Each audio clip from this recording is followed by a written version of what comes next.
আজ আমরা এপিলেপসি বা মৃগী রোগ নিয়ে কথা বলবো। আসসালামু আলাইকুম। আমি ডাক্তার মোহাম্মদ শাহজাহান চৌধুরী আব্দুল্লাহ, সহযোগী অধ্যাপক, শিশু নিউরোলজি ও মৃগী রোগ বিশেষজ্ঞ। তা আমাদের আউটলাইন হচ্ছে এপিলেপসি বা মৃগী রোগ কি, এর কারণ কি, রোগ নির্ণয়ের পদ্ধতি, চিকিৎসার পদ্ধতি। 4টা পয়েন্টে আমরা কথা বলব।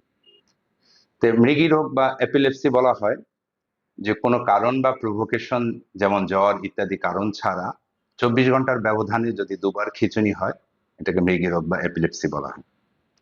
আর এর কারণ কি?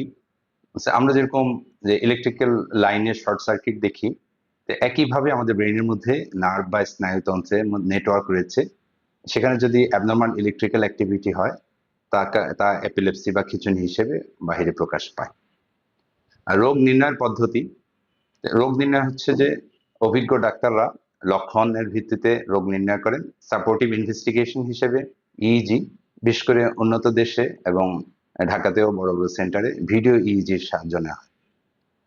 আর চিকিৎসা পদ্ধতি, তো এখানে সুনির্দিষ্ট খিঁচুনির এবং মৃগী রোগের ধরনের ভিত্তিতে ঔষধের মাধ্যমে চিকিৎসা করা হয় এবং অধিকাংশ রোগী ওষুধের দ্বারা ভালো হয়ে যায়। আর কিছু কঠিন এপিলেপসি রোগী আছে যেগুলোকে ড্রাগ রেজিস্ট্যান্ট এপিলেপসি বলা হয়। 2টা ওষুধ যদি পর্যাপ্ত পরিমাণ ডোজে খাওয়ার পরও যদি নিয়ন্ত্রণ না আসে, সেগুলো হচ্ছে ড্রাগ রেজিস্ট্যান্ট এপিলেপসি। সেক্ষেত্রে এপিলেপসি সার্জারি, কিটোজেনিক ডায়েট এবং ভ্যাগাল নার্ভ স্টিমুলেন্ট ইত্যাদি অত্যাধুনিক চিকিৎসারও সুযোগ রয়েছে।